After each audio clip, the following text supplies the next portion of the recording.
Good evening, everybody.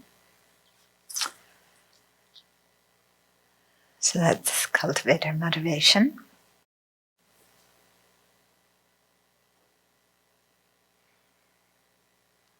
So at this moment, every single sentient being, as far as space exists in whatever realm they're born into,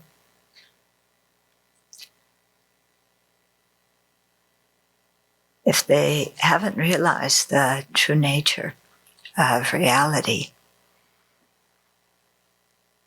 they're involved in the dukkha, the unsatisfactory circumstances of samsara. And most sentient beings, not knowing what the causes of happiness and the causes of suffering are, continually, in their search for happiness, do things that are the causes of more pain and problems.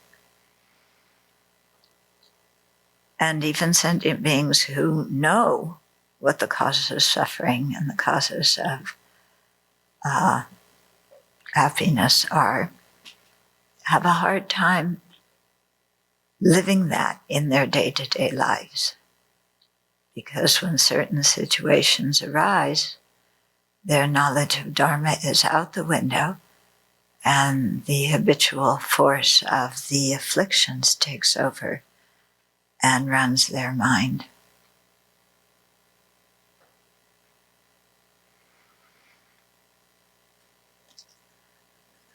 So the Buddhas have been working very hard to try and help us overcome this.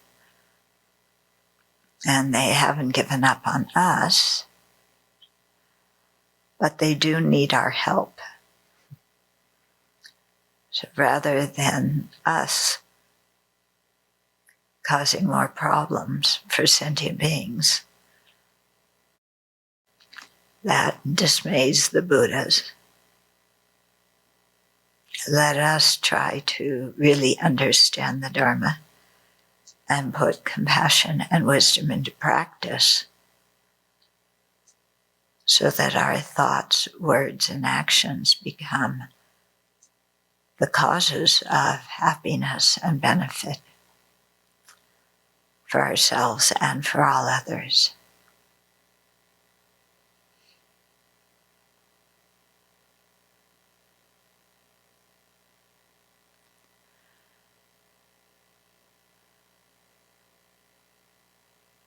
And so we continually nourish that aspiration, strengthen it and transform it so it becomes bodhicitta.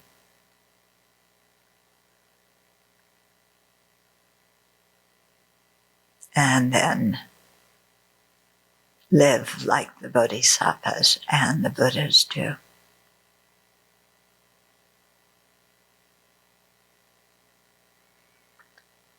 So let that be our inspiration for sharing the Dharma this evening.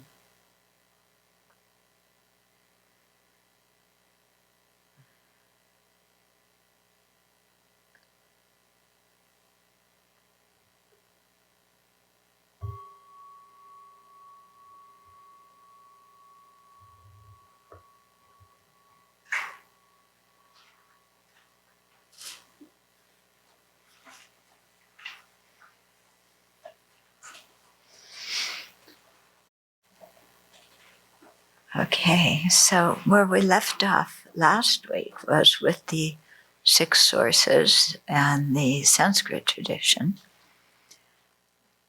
Yeah, and really seeing that consciousness gives rise to name and form. That doesn't that moment of consciousness, 3B, the resultant consciousness, doesn't last very long. Okay, and then it gives way to name and form that also don't last so long, because as soon as the sense faculties start to develop, then we go on to the 5th link, which is the 6 sources. So we talked about those last week according to the Sanskrit tradition, and now we're going to pick up with the Pali tradition. So in all of these links where they were pretty much the same, there isn't a separate description for the Pali link, but where it adds something else or looks at it from a slightly different way, then there's a description for that too. Okay, so 6 sources according to the Pali tradition. So this is the bottom of page 173. So the 5th link, 6 sources, are the 6 internal cognitive faculties that join the 6 objects, to the 6 consciousnesses to produce the 6 kind of contacts. And contact is the 6th link. Okay? So it's called dependent links. So this is why, because one, is the cause for the next, which is the cause for the next, and so on. Okay. So the way that the 6 sources arise from name and form can be understood in 2 ways: the development immediately after conception and the conditioning that occurs in any cognition. So we've found this 2 ways of presenting things in previous links as well, where you're talking about it in terms of one life, how one life develops, or another way is how we cognize objects and how a cognition develops. Okay.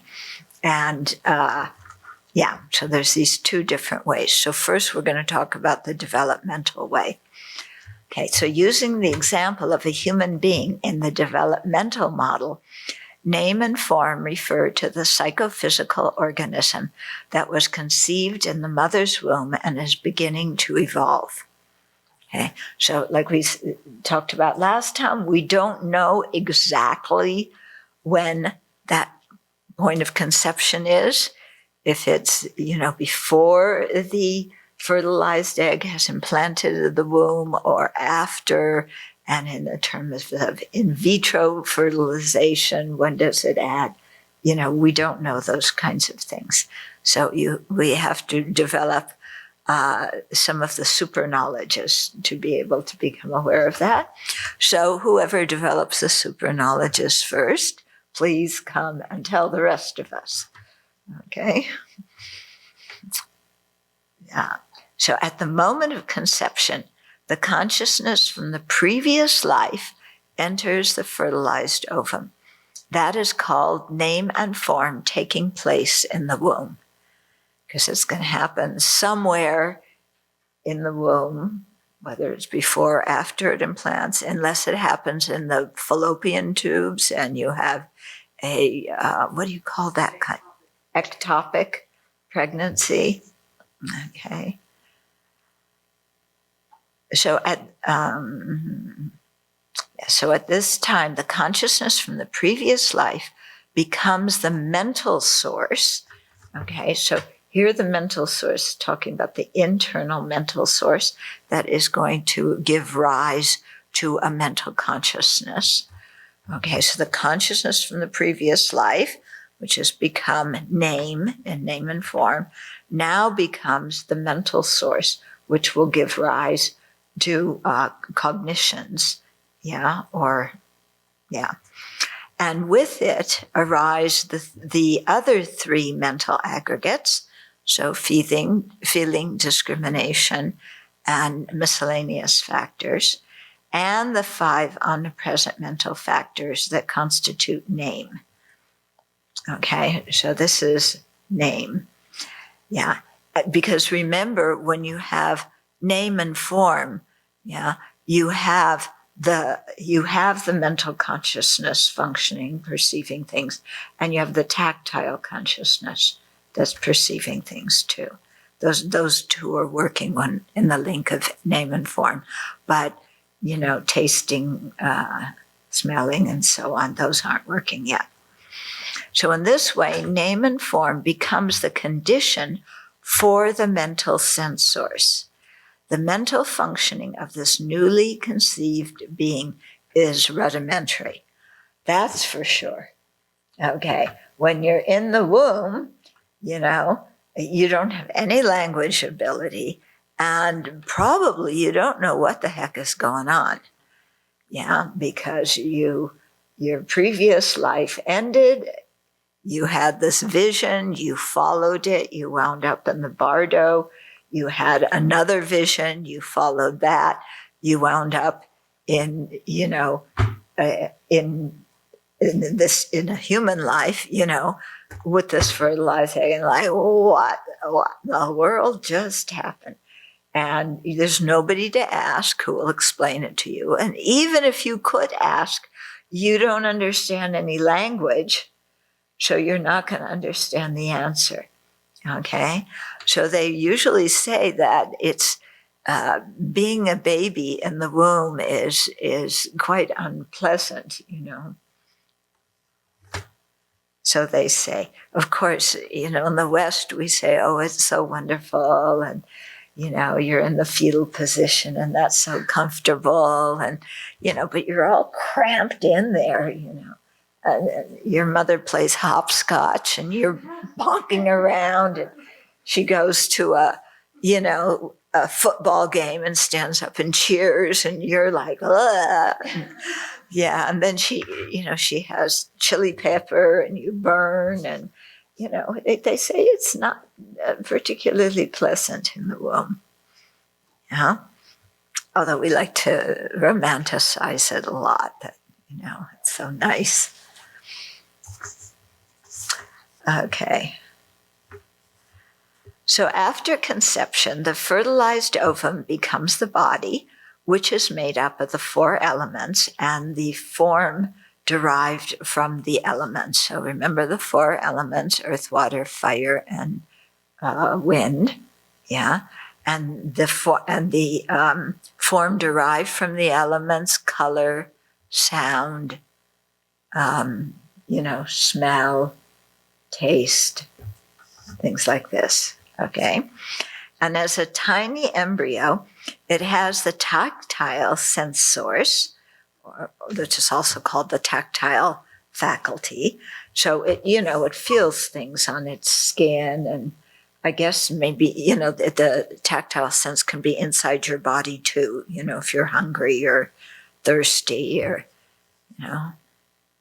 do you get hungry and thirsty when you're an embryo? Because your food doesn't come in the usual way as it does as an adult.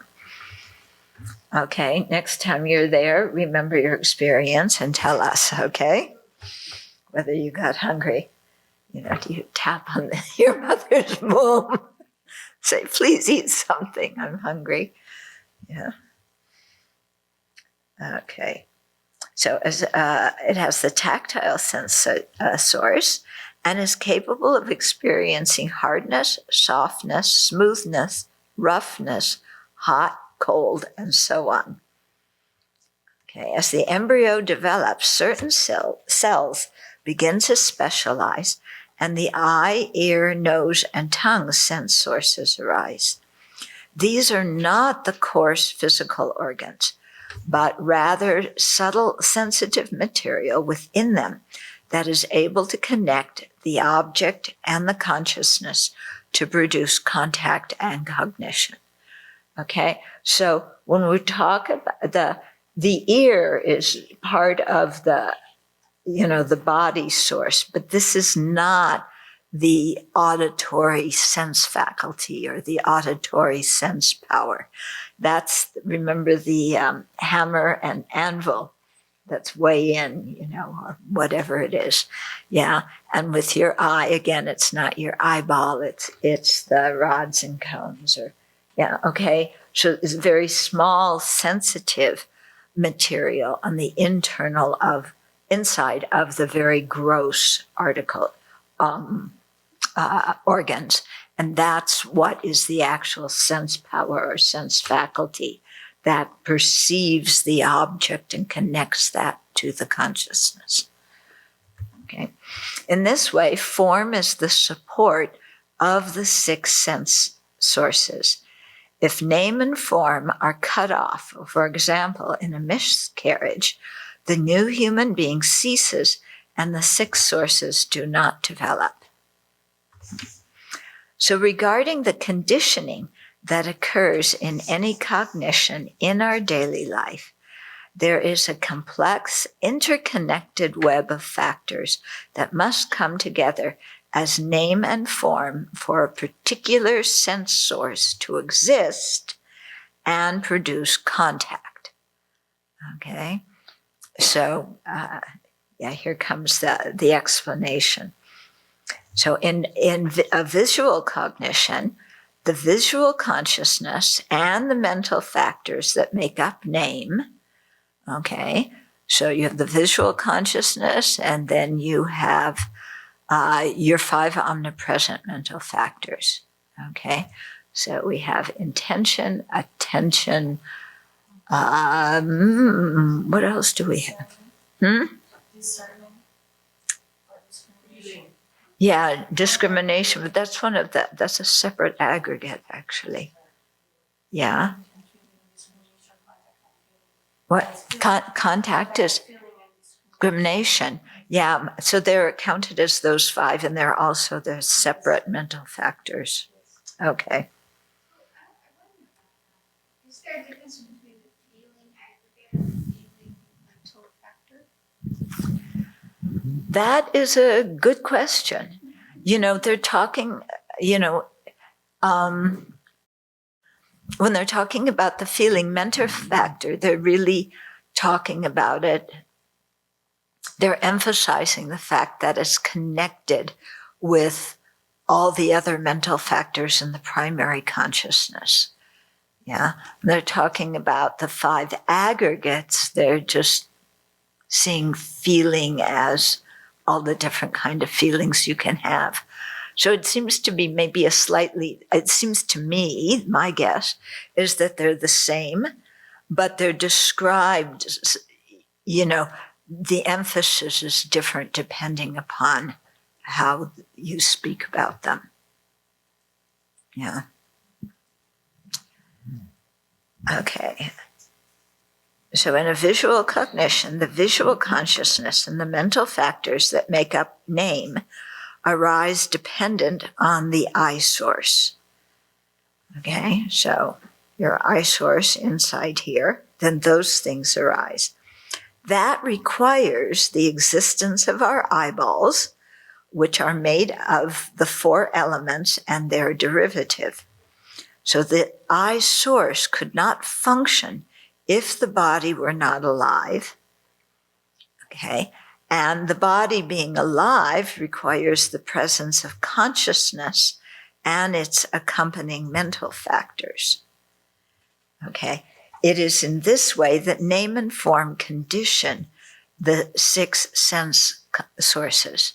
So you need the body, for the 6 sense sources to function, and for the mind to be able to perceive things, you also need the body. But to have the body, you also need consciousness, because without consciousness, the body alone can't produce anything. So this is really emphasizing how the body and mind really depend on each other. Yeah, they're not kind of 2 isolated things that are glued together or bump into each other casually, but they really depend on each other. Okay. So it is in this way that name and form condition the 6 sense sources. Name, the mental aspect of living beings, depends on form, the body. The functioning of the body as a living organism depends on the presence of consciousness and the 5 omnipresent mental factors. Okay, so that's that thing of the 2 really depending on each other. Yeah. I've been thinking about this, and in terms of my friend who's in a coma, and because of the brain hemorrhage and how the brain, when the brain is damaged, it impedes what the mind can do. Yeah. And then sometimes it's the mind, because of karma or whatever, that doesn't function well. And that can influence the health of the body too. And it can influence they don't really know what comes first, the mental experience or the chemical electrical thing going on in the brain. But, they seem to really influence each other. Mm-hmm. Yeah, because, for example, your mood is going to influence your brain activity. Yeah. Okay. So now there's Buddhaghosa, who is one of the sages from the Pali tradition. He lived 5th century AD, and he wrote quite a thick book called the Visuddhimagga, something of purification, the path of purification. Okay, and it's kind of like this whole encyclopedia of, the Pali tradition and how they describe things. Yeah, it's translated into English. Okay, so here's a quotation from the Visuddhimagga. So when it says they, it means the body and mind. Okay, so they cannot come to be by their own strength, or yet maintain themselves by their own strength. Relying for support on other states, meaning each other. So really thinking about the body and mind, they don't kind of arise and function all by themselves. It's completely independence with the other one. Okay, so relying for support on other states, weak in themselves and formed, they come to be. They come to be with others as condition. They are aroused by others as their objects. They are produced by object and condition, and each by something other than itself. Sounds kind of like Madhyamika, doesn't it? Okay. And just as people depend on a boat for traversing the sea, so does the mental body. Here, it doesn't mean the body doesn't mean anything physical. It means the like we talk about a body of knowledge, a collection, the mental collection. So just as people depend on a boat for traversing the sea, so does the mental body need the physical body for occurrence. And as the boat depends upon people for traversing the sea, so does the physical body need the mental body for occurrence. Depending each upon the other, the boat and the people go to sea, and so do mind and body both depend the one upon the other. Okay. So this is from the perspective. This is not a tantric perspective. This is a Sutrayana perspective. Okay? If you begin to talk about Tantra, then, when you talk about the extremely subtle mind, that can exist independent of the body. Okay? And so when the body loses the ability to support the gross consciousnesses, the consciousnesses absorb and get subtler and subtler until you have the fundamental innate mind of clear light. Yeah, and that can function without the body. Yeah, so when different lamas remain in tukdam, in meditation, after their breath and brain and heart functions have stopped, this extremely subtle mind is present there.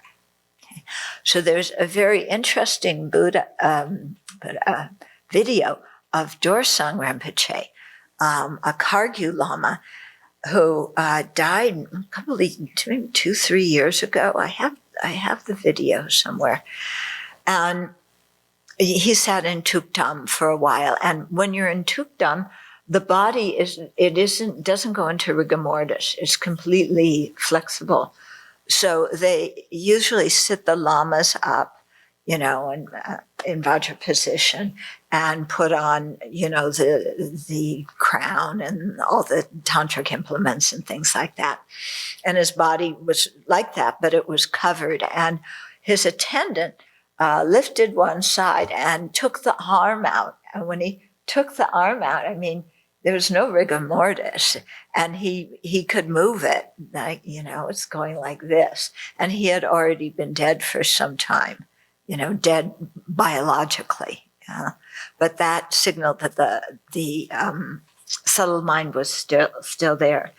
And my preceptor, Kyabje Ling Rinpoche, the senior tutor of His Holiness, when he died in 1983, he sat in Tukdam for 13 days. And, his body was completely upright in meditation position, and they could still feel a little bit of warmth at his heart chakra. So they knew the mind was still, in the body, so to speak. And then once his meditation finished, then the body slumped. And it was cold there, and then they started the procedures, with the body. In his case, they did something that's not usually done, and they put it in salt and so on and dried it out, and then this Western woman, Lisa, came and sculpted with some kind of plasticine or some kind of substance, sculpted his body on top of the corpse. Yeah. And I would go and visit her sometimes when she was busy doing this. It was an incredible thing for her, because he was extremely, a very high Lama and very revered. So I can only imagine what that was like, sculpting his body. And then it sat there in his home for some time, and then they brought it down, and it's now in His Holiness's residence. But for the time that it remained in his home, we could go and visit it and sit and meditate there. And then he was reborn very soon after that. I think his mother died when he was quite young, and his father couldn't really handle him. So, because he was working on the roads, and so he was put into Tibetan Children's Village in Dharamsala, right above McLeodganj. And they found him there when he was quite young, I think 2.5 or 3, something like that. And he speaks perfect English. And quite interesting. And he visited the Abbey a couple of years ago. I wasn't here at the time. But we have extended another invitation for next time he comes to America. Yeah. What determines how long they're in Tukdam? However long they want to meditate. They're the ones that decide how long to meditate. And when they're done, then they go and the body slumps. And while they're meditating, the body does not decay. So there's no smell, no decay or anything of the body while they're meditating. We had an interesting experience. This happened with both of our cats, with both Achala and Manjushri. It makes you really wonder. The 2 cats who were the first 2 residents with me, it makes you wonder who those cats were. Achala, when he got very ill, we had a retreat going on, and we didn't have this building, or did we have Gotami then? I don't think so. Maybe, huh? We did have Gotami, but he insisted on being in where the big open room is in Ananda. That used to be the dining room. He insisted in being there. Every time we brought him, we thought he wants to die, kind of quietly in another room. He would crawl back in that dining room. And everybody came by and said prayers for him and did mantras for him, and he clearly wanted to be there. Yeah, and then when he finally came, there were a few of us there, talking to him, talking through the experience and saying mantras and prayers. And then we just left the body, and we thought, oh, for sure, it'll start smelling soon, and then we'll, let it rest, and we'll take him out to the barn, and then we'll, you may have noticed the sign for the pet cemetery up the hill. Yeah, so he was the first one buried there. Or was Tracy's cat the first? Tracy's cat, yeah, so he was the second one buried up there. So we waited and waited and waited, and there was no smell. And then finally somebody said, oh, I smell something. So we took him out to the barn and let the body stay there for a little bit. And then we carried him up there, and we were doing, prayers and stuff, and we had the hole dug. And I forget who it was. I carried the box up, but somebody else lifted his body out of the box, and there was no rigor mortis in his body at that time. And this had already been, about a week after he had, and we put him in the ground anyway because we were all up there. So, but they didn't smell, and there were no rigor mortis. And we're going, who in the world is this cat? Because this isn't. Yeah, rigor mortis starts very soon, doesn't it, after the heart stops and brain and everything. Then similar with Manjushri, okay, except he wanted to, we had a retreat going on, of course, but he wanted to be in a quiet place. So we were in your bedroom, yeah, and did prayers and everything, and led him through the experience. And he stayed also for quite a while without his body, without smelling.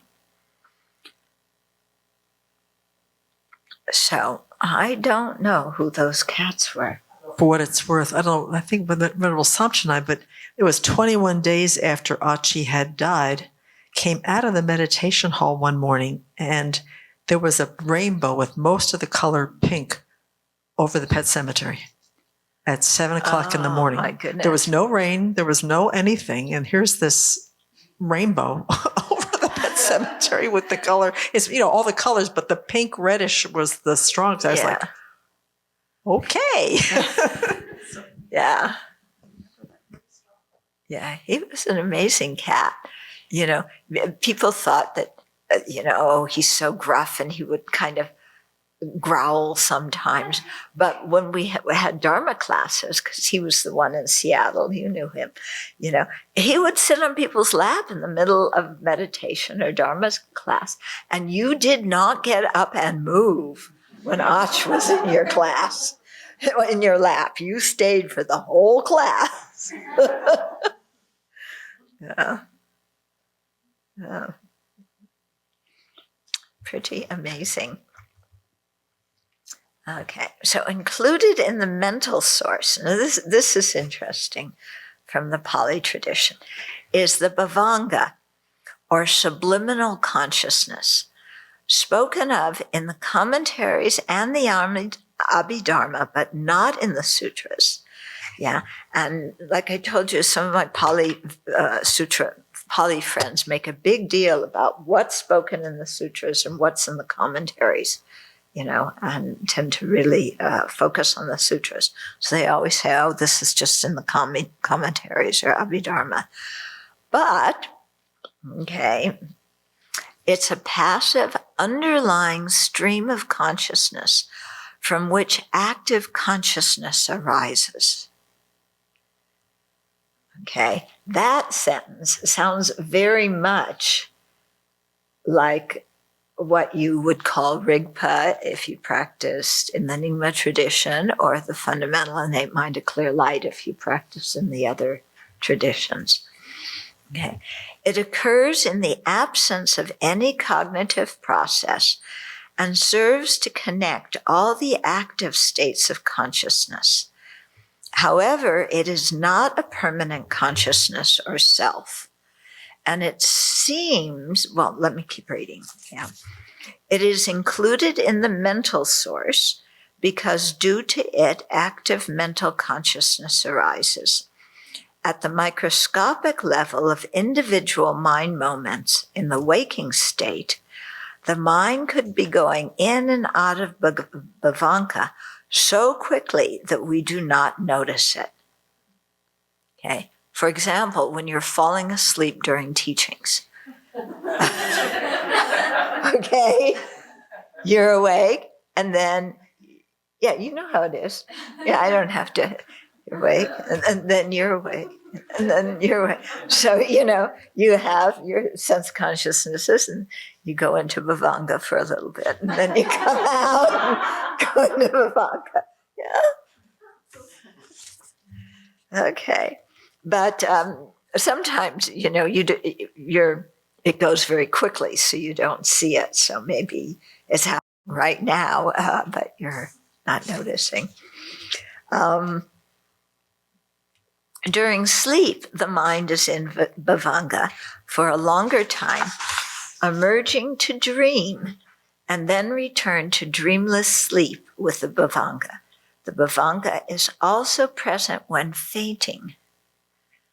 And fainting is also one of the times they say that if you have good concentration, you can see the extremely subtle mind. So interesting.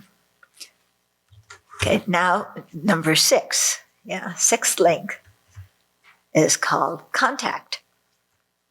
So contact is the polluted mental factor that due to the convening of the 3, the object, cognitive faculty, and consciousness, cause the object to be experienced as pleasant, painful, or neutral through its own capability, and that exists after the link of 6 sources has occurred and before the link of feeling has come about.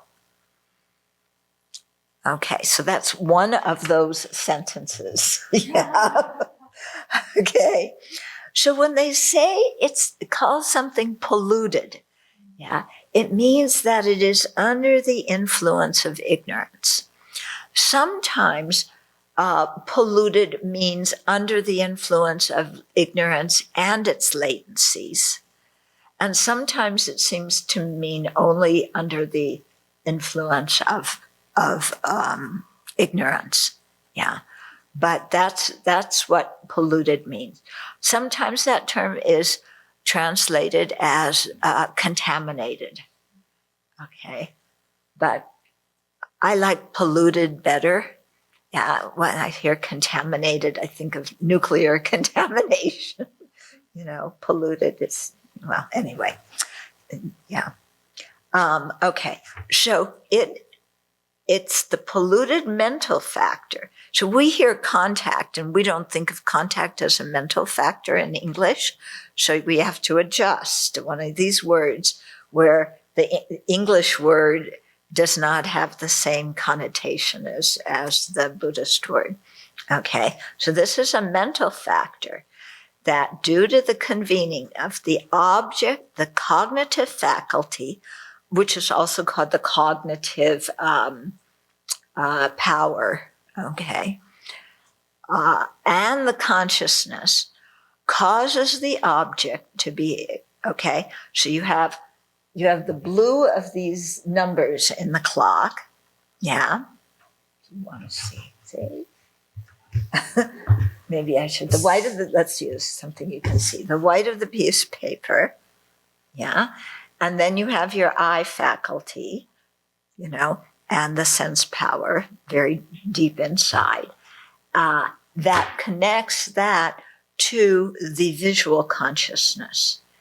Yeah. So contact is that mental factor, that kind of gets them together, so that from that getting together, there's a feeling that arises, and feeling is the seventh link. Okay. So here it's really talking about the cognitive process, a lot. And so in terms of the developmental stages, contact is going to happen, like it said, after the six sources and before feeling. So it's going to come at a point of development, and it may be at different, for different senses, when actual cognition can occur through the sense power or sense faculty connecting the object to make a consciousness arise. Okay? So this was actually going on for the mental consciousness and the tactile consciousness in the womb. And for the other ones, I'm not sure exactly when they start functioning. Okay, but we've all experienced that. We just don't remember. Okay, so it causes the object to be experienced as pleasant, painful, or neutral through its own capability. So this is the function of contact, And it exists after the link of the six sources has occurred and before the link of feeling. Okay, so contact afflicts migrating beings because it connects the object, cognitive faculty, and consciousness so that beings dualistically discriminate. Okay, now we usually say contact, whoopee-doo, this is great. I want to see things, I want to hear things and smell things and touch things. I want new experiences, I want adventure, I want to go here and there and do this and that and really use my senses and take pictures of everything, so that I can show my friends what I've done.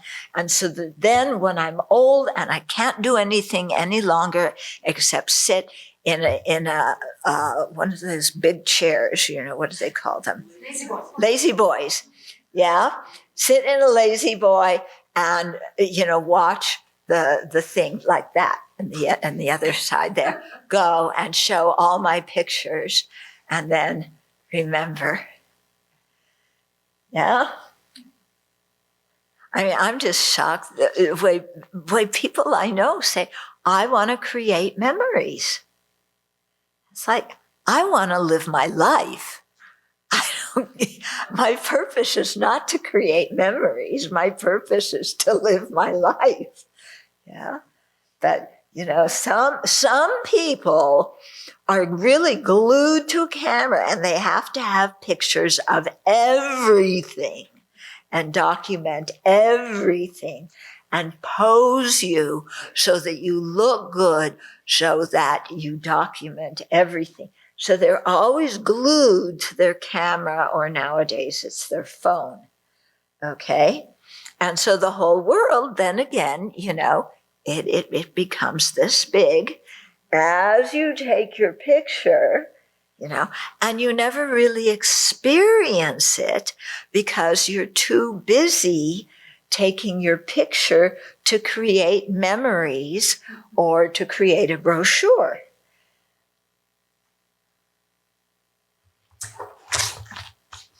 End of soapbox. But I think you all know how I understand, how I feel about pictures. So this is nothing new.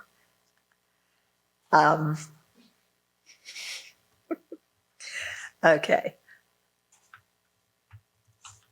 So contact afflicts transmigrating beings. Yeah, because as soon as you have contact and you have a consciousness of an object, you have feeling. And from feeling, we get craving, we get clinging, we act, and we create more karma. Okay? So this is how contact afflicts sentient beings, is that it just keeps this whole process, beginning with ignorance and karmic formations. It keeps it going. Yeah, you kind of got as far as contact, and then you got feeling, and then craving and clinging, and you're actually kind of back to ignorance, and then more karmic formations. And so your samsara keeps going round and around. Okay, so that beings dualistically discriminate. How do we dualistically discriminate?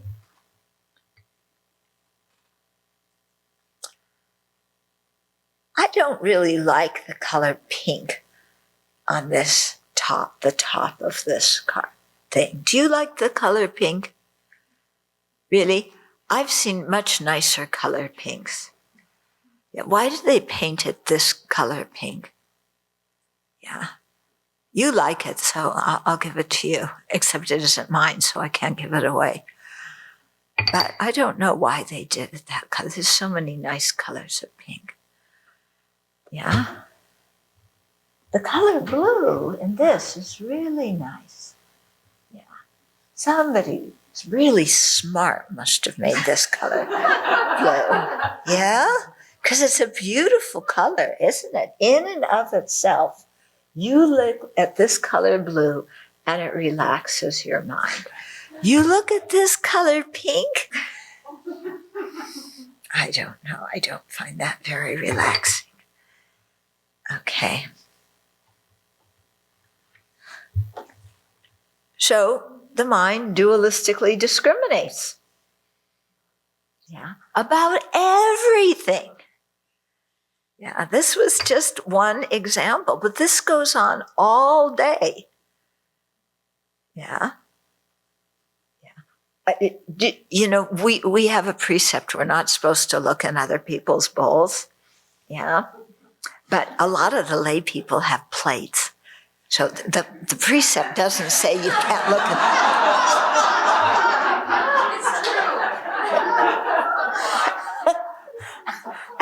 and their plates are flat. So you can't help but look at them. People's bowls, you have to go like that. If they're sitting across from you, you can't see in them, unless they're really overflowing. But people's plates, you can see what they have in their plates, right? Right? Yeah? Mm-hmm. And some of the lay people, do you kind of lean forward, try and see what the monastics have in their bowl? Yeah? Like, oh, that's why there was no string beans when I came along. This person took them all. Yeah. Yeah. So we discriminate dualistically all the time. This is happening.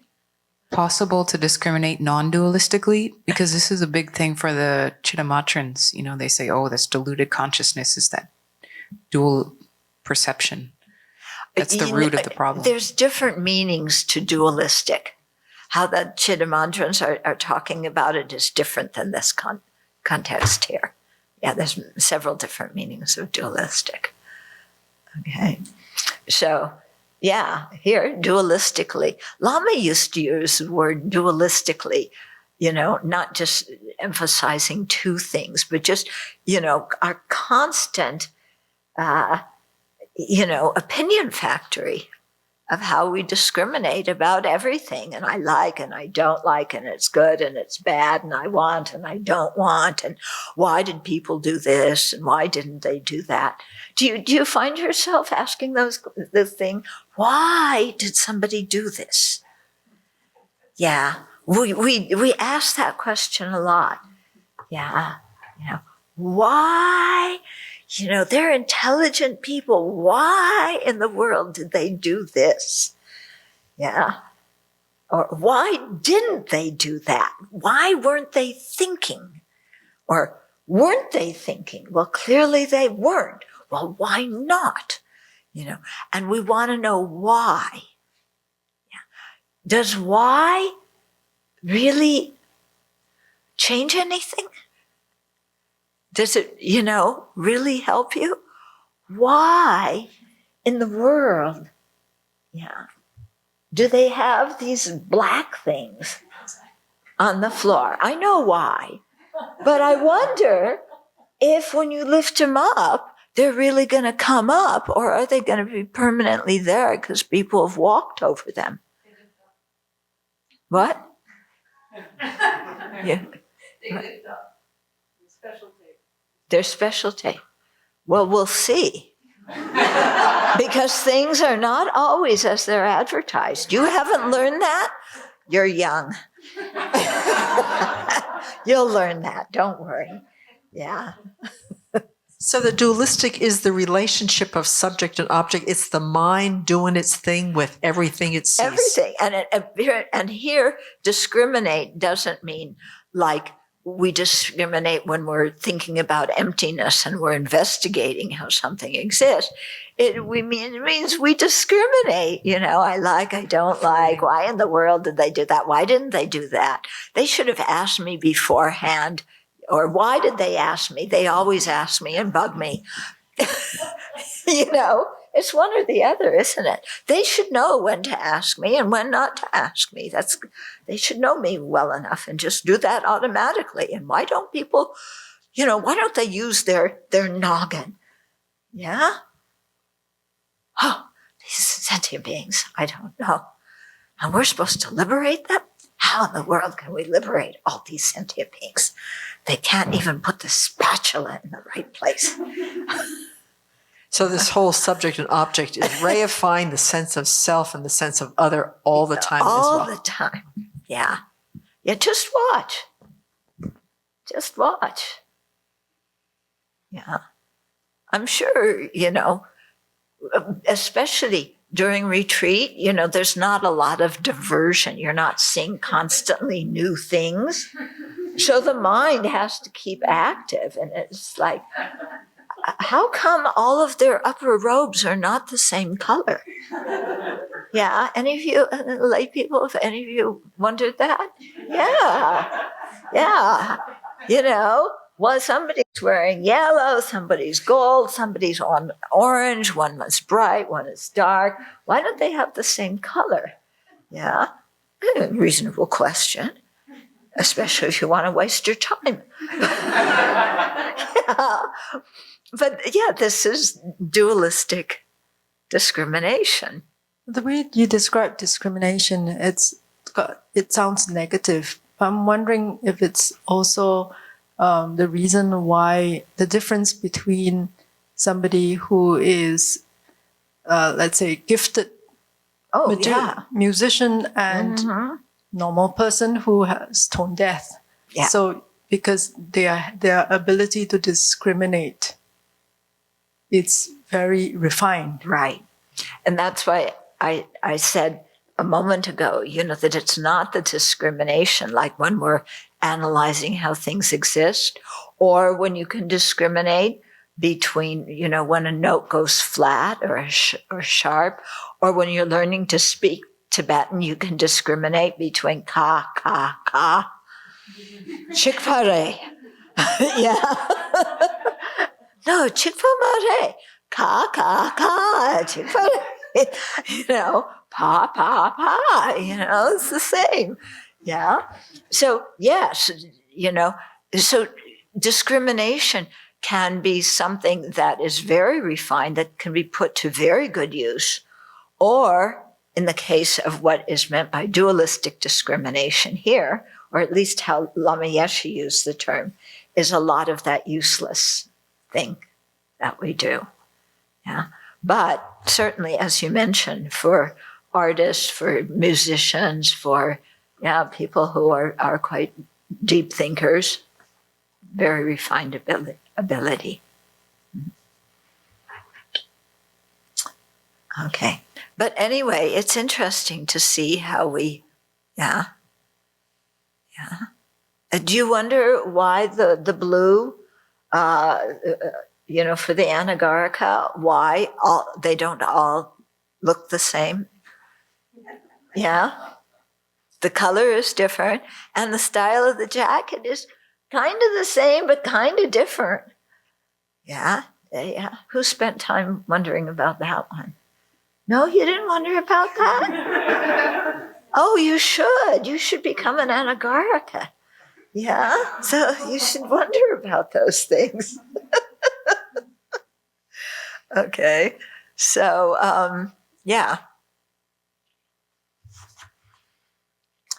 Okay, so in general, a consciousness comes about because of three conditions. So the first is called the observed object condition. And that is the object that causes a consciousness to be generated in its aspect. For example, the aspect of blue or of a sound. Okay? So it's the object that you're going to be cognizing. Yeah? That's called the observed object. So you have to have an observed object. Okay, if we talk about our sense consciousness or our mental consciousness, if you're conceptualizing about something, there's an object that you're thinking about. Okay, and it's very interesting because they talk about, in science class we learned that when you see something, it goes through all your nerves and everything, and then it makes an upside down image somewhere in your brain. I don't know where exactly that, is it really an image somewhere in your brain, or is it just chemicals and electrons doing things in the back of your eye? How do they know it makes a shape? Does it make a shape, or is it just things firing? Yeah. Okay. So, anyway, it's an interesting thing to contemplate. So it's the object that we're talking about. Okay. Then the dominant condition, this is the second one, is the cognitive faculty that causes its corresponding consciousness to apprehend the corresponding object and no other. Okay, so the dominant condition is going to be your eye faculty or your auditory faculty, olfactory one, the gustatory one, the tactile one, and the mental one. Okay, and the organ or the faculty and the consciousness are specific to a specific sense. So your visual your visual faculty connects a visual object with a visual consciousness.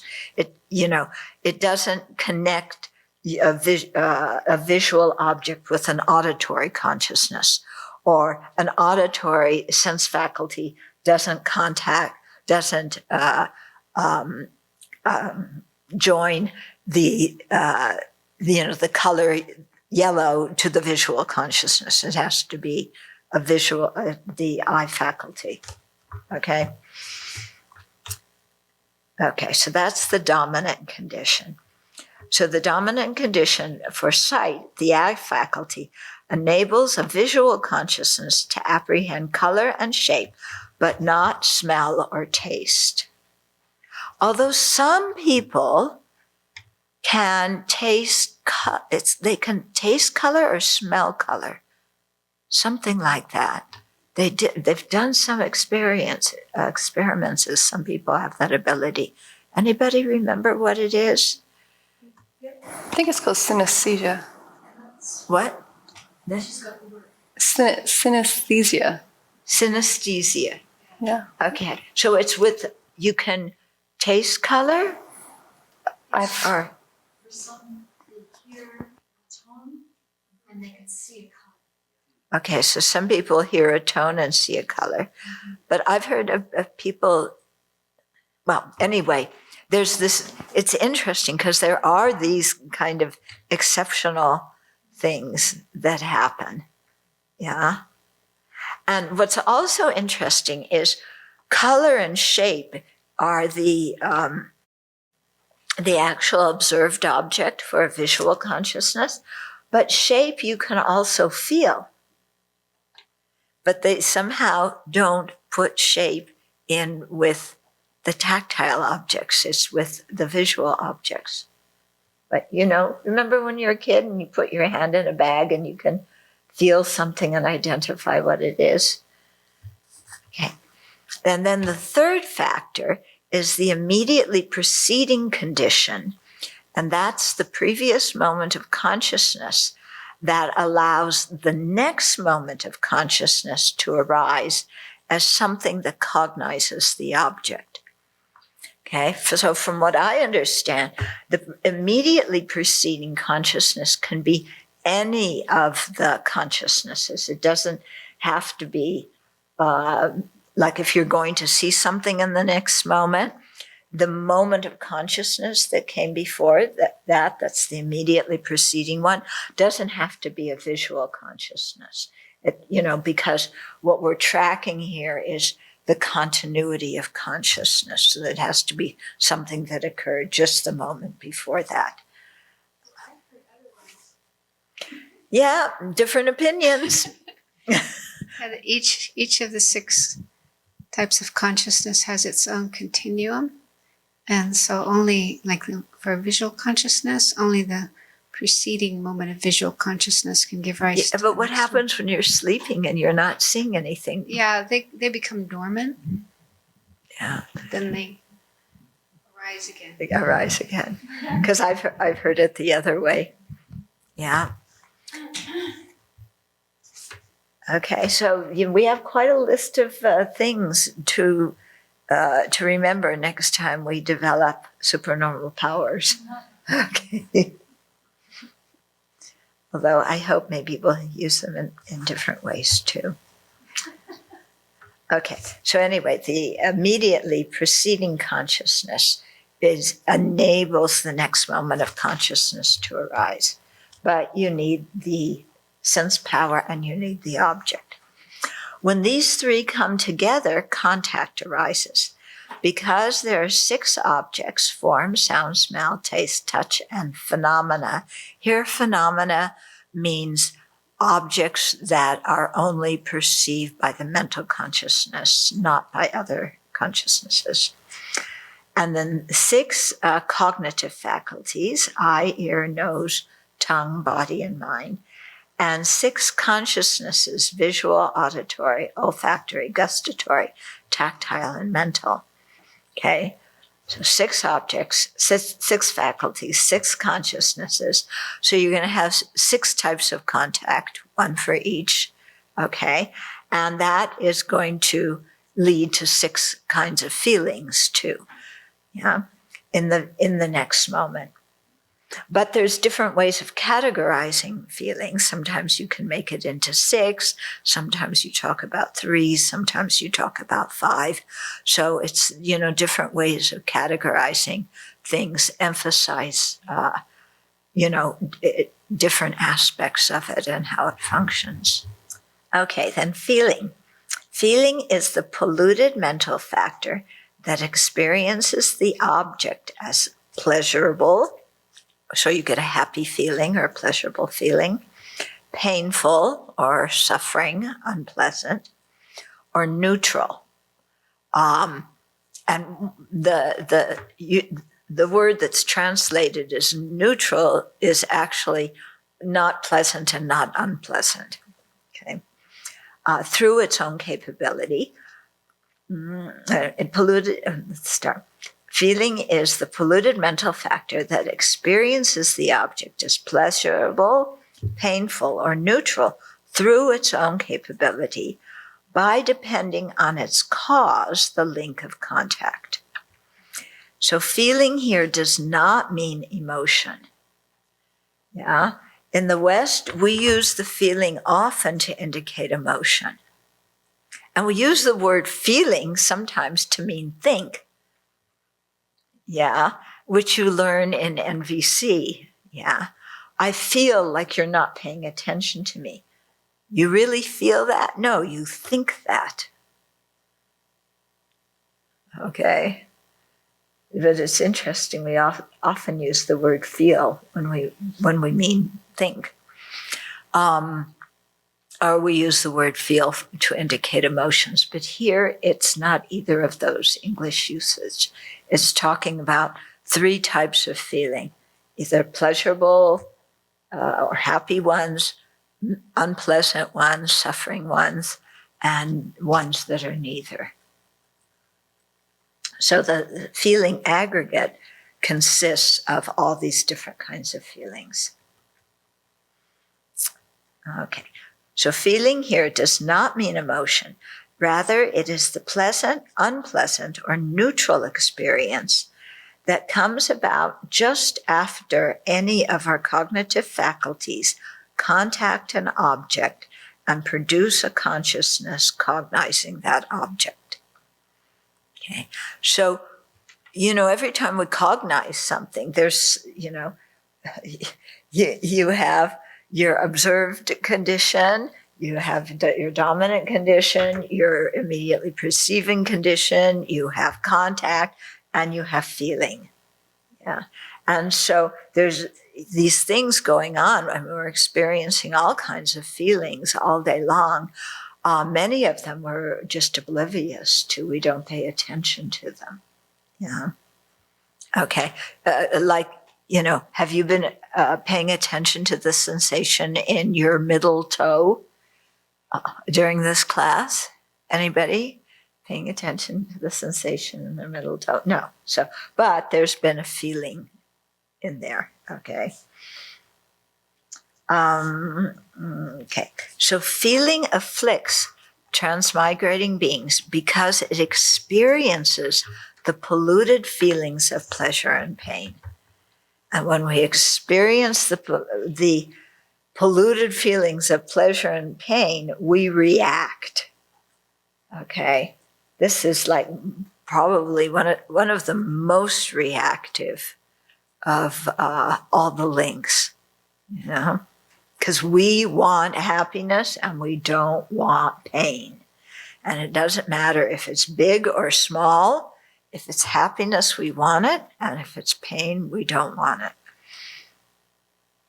Okay.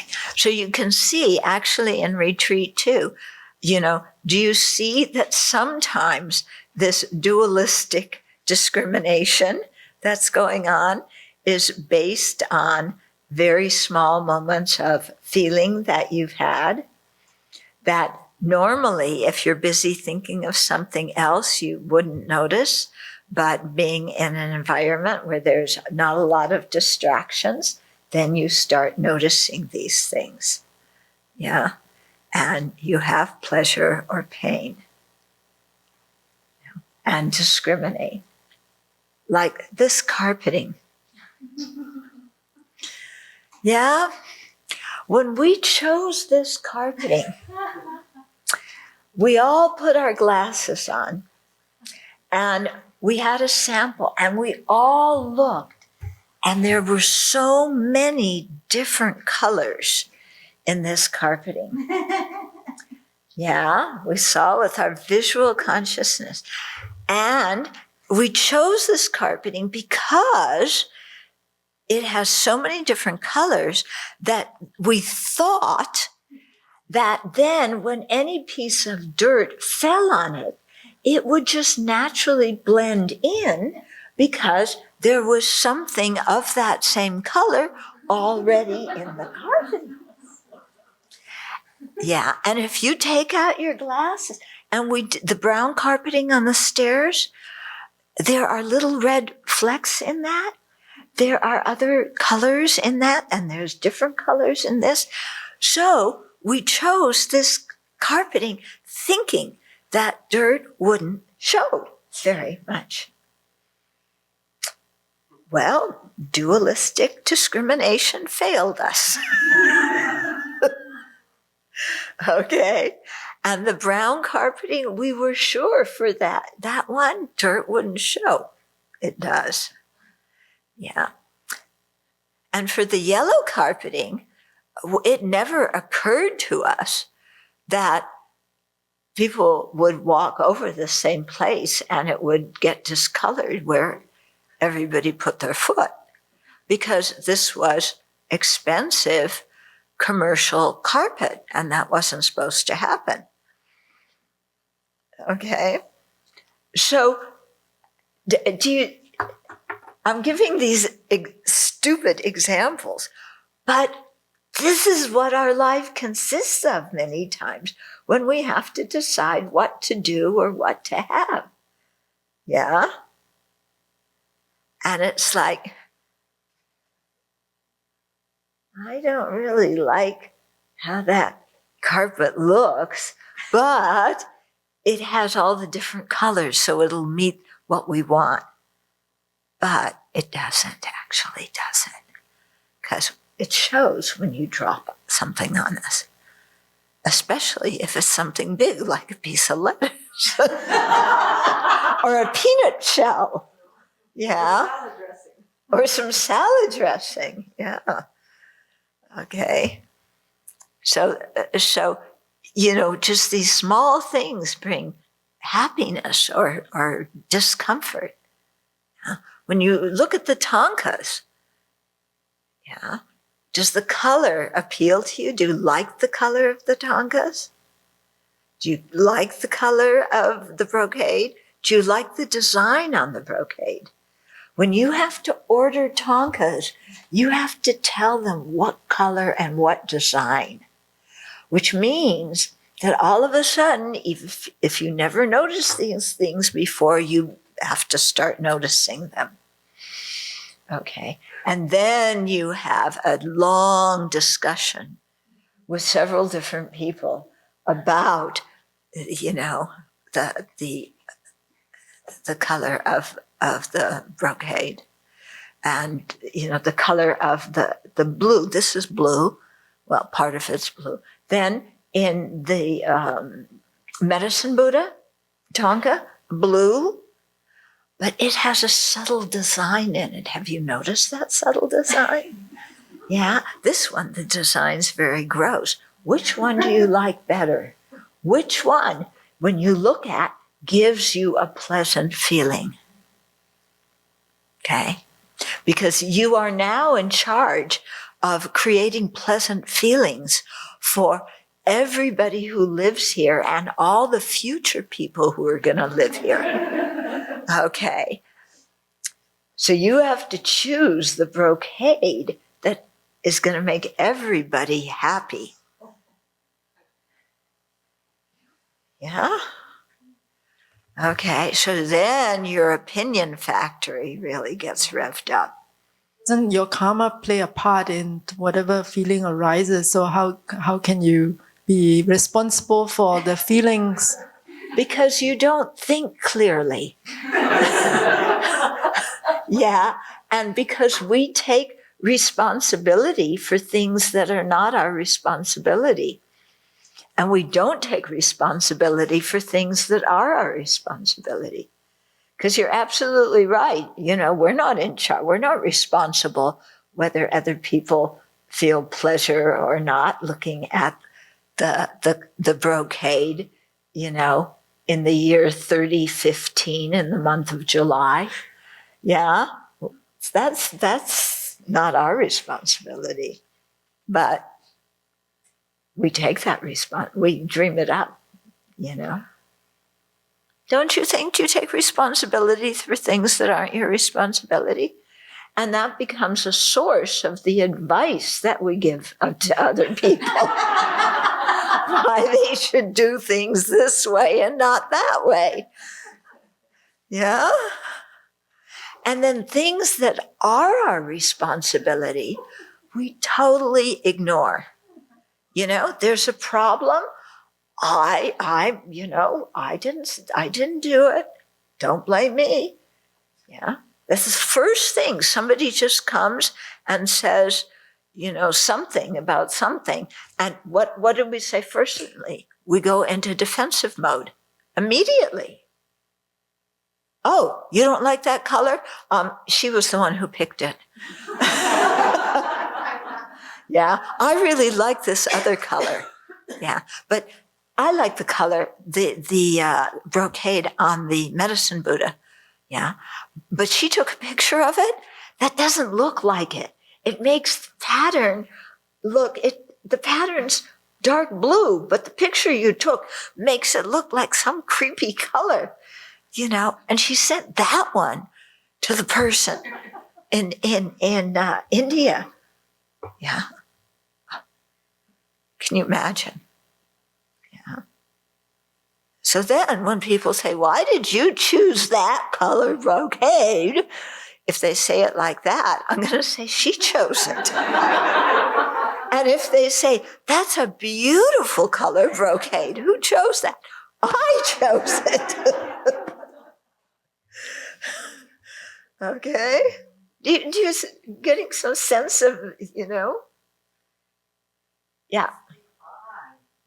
Yeah. The I is in everything. Everything. Yeah, now I didn't notice the different brocades, and I kind of how to say, I would rather not know, because then I get critical or whatever. But this is also not a solution, right? So it's not the solution to just numb yourself, not seeing things. So yeah, I don't think this discrimination between the different brocades is really a problem in itself, right? Or do you understand what I mean? A little bit. Can you say it again? Yeah, I think in general, sometimes I get, for example, irritated by certain things, and then I decide that I prefer not to see it, so I just like turn away and yeah. So, yeah. But in itself, seeing it is not a problem. So now sometimes I notice that I'm not seeing things that maybe I better see. Yeah, yeah. I'm numbing it out. Right. Seeing is not the problem. Okay, and the pleasure is not the problem, or the pain is not the problem. What's the problem in this whole thing is our reaction to the feeling. Okay, so when you don't look at something because you think, oh, that's just going to set me off, you know, because I'm going to have a lot of opinions about it.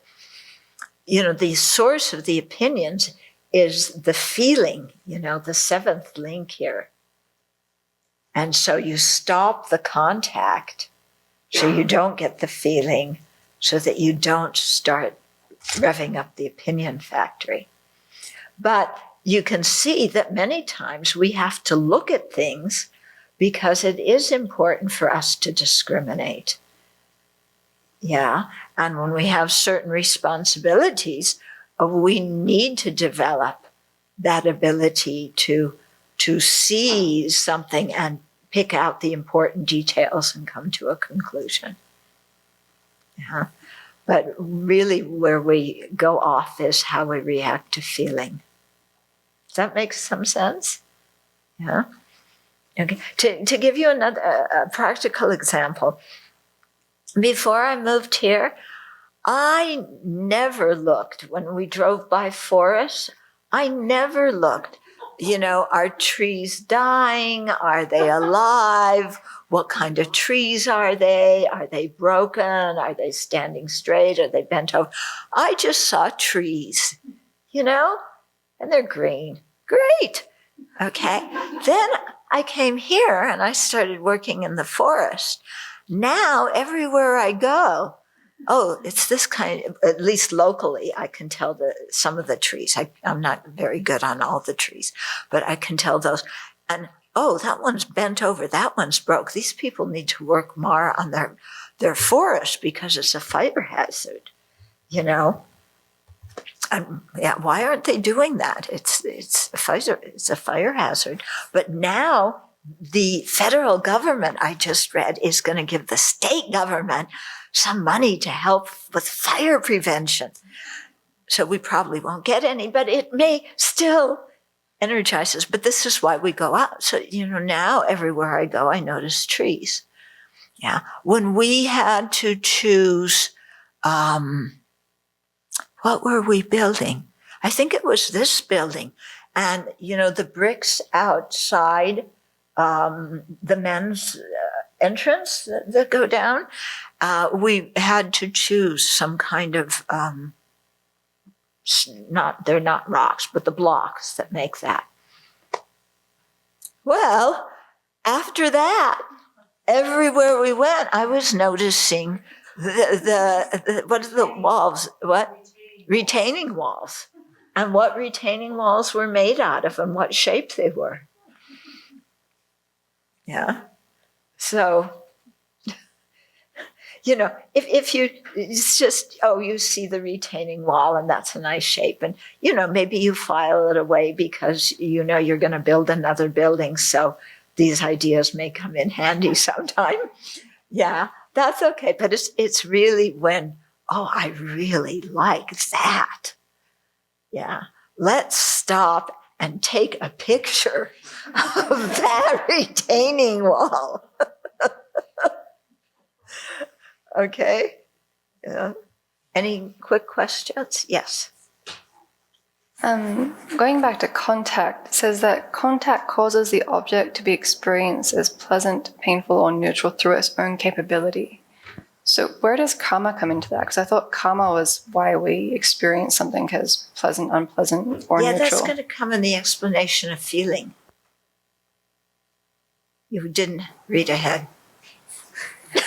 I'm asking why in contact it's saying that contact is the cause of this. Contact is the cause of feeling.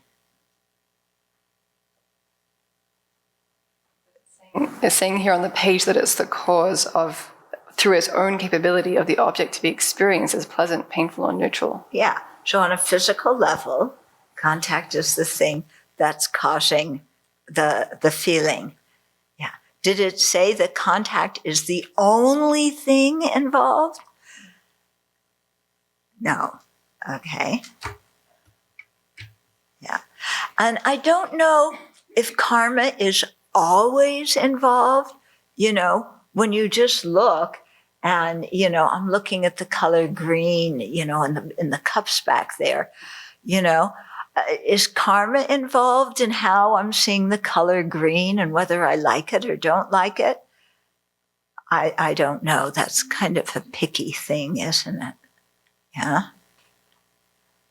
But karma is definitely involved when you look at something and go, wow. You know, that when you're middle-aged, wow, that red convertible sports car. Yeah. Uh-huh.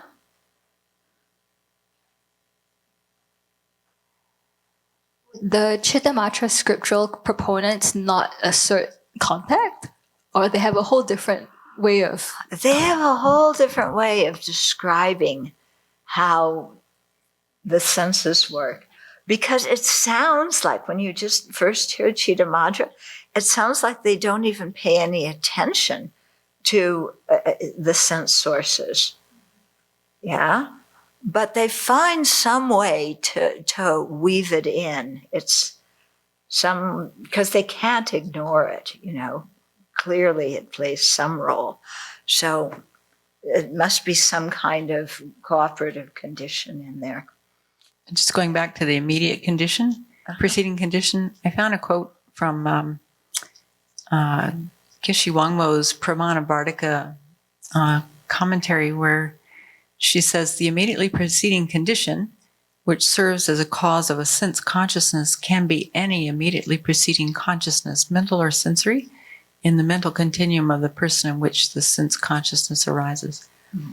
That's one source. I'm sure there are others. Yeah.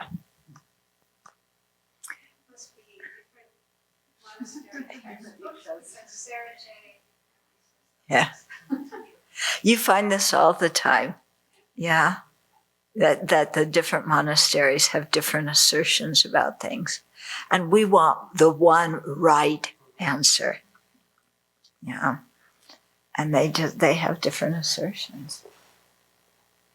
Uh-huh. Some questions from online. Uh-huh.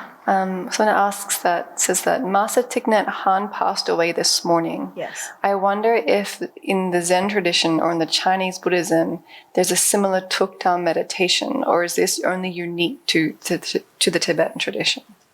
I don't know. Does anybody know?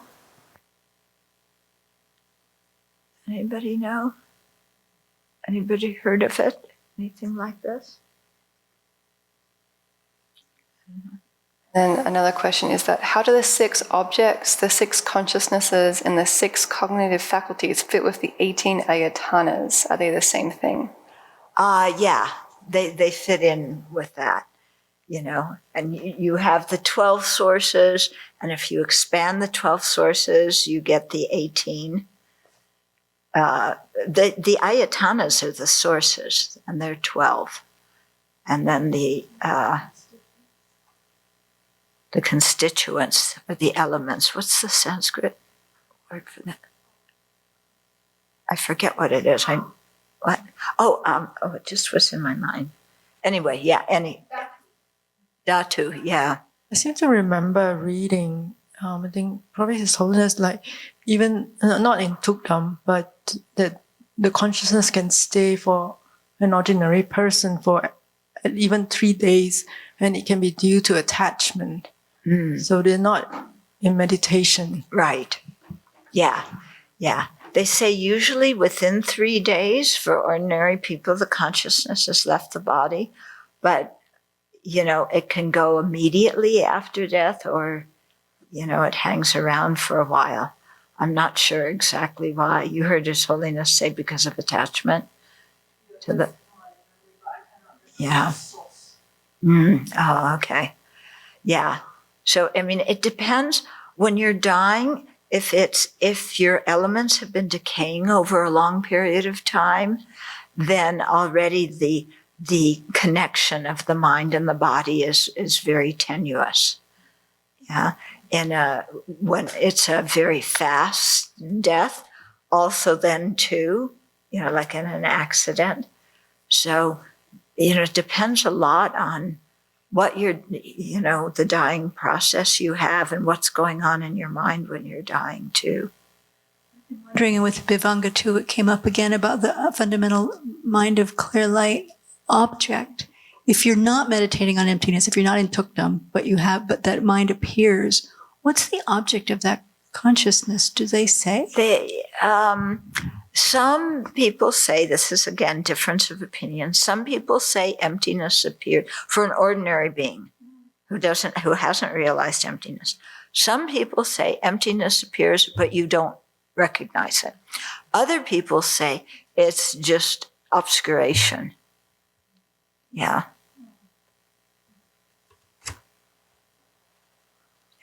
But it's a very subtle consciousness. So it's not like you're sitting there going, I see this, because, all your conceptual processes are gone at that moment. But still has to have an object. Yeah. Yeah. But it's also one of these questions, like, because from the new translation schools, while we're alive, we still have the fundamental innate mind of clear light. But what's its object right now? And His Holiness says,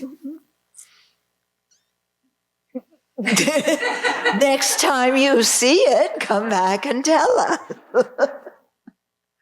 Yeah, no, that's one of the sticky things. Yeah, but then, consciousnesses also are dormant. Can the fundamental innate mind of clear light be dormant? I have no idea.